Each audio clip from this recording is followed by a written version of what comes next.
Hello, it is quarantine day 28 here in North Carolina.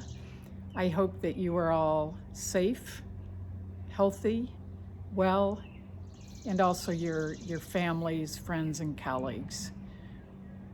I've brought you into virtually every part of my home over the last 28 days, and today we are outside, and it is a beautiful day in North Carolina. The sky is blue, there isn't a cloud in the sky, and we're sitting outside our garage.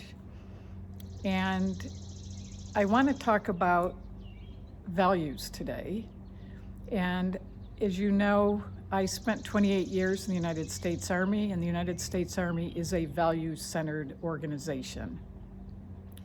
The Army has had values since World War I, and the Army's current values have been around since the early 1990s, and there are 7 of them: loyalty, duty, respect, selfless service, honor, integrity, and personal courage.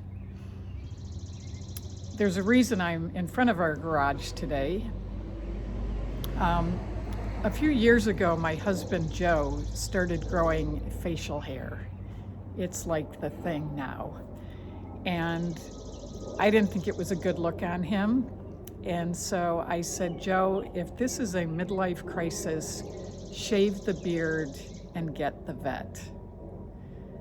So for all of you guys out there, how many of you think I'm pretty amazing? So Joe shaved the beard and got the vet. And as you can see, yes, it's red. Well, Joe is a West Point graduate, class in 1974. Retired from the United States Army.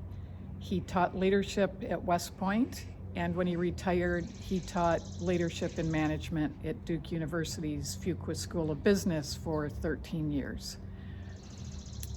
You can see Joe's license plate, LDR SHIP. That is the acronym for the Army's 7 values. The reason we're in front of the garage today.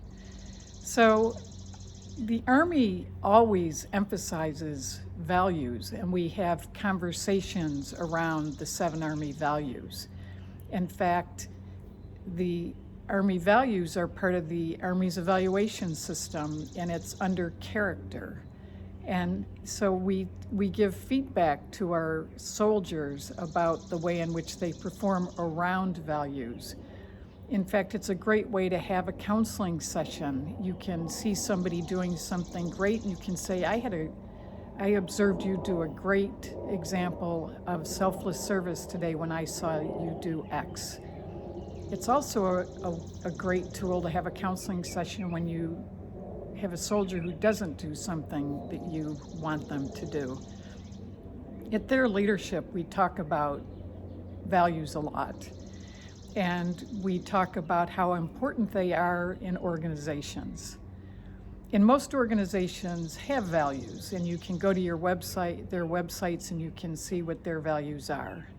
However, when I ask members of organizations if they know the values, they don't.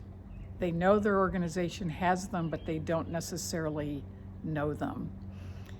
There was a company that was with us and shared with us that they actually, at the start of every meeting, talk about the way in which they have observed somebody living one of their organizational values. How powerful is that? Members of the organization actually looking for other members living their organizational values. Can you imagine just how powerful that is for organizational culture? So, do you know what your organizational values are? If you don't, look them up, learn what they mean in your organization, and memorize them.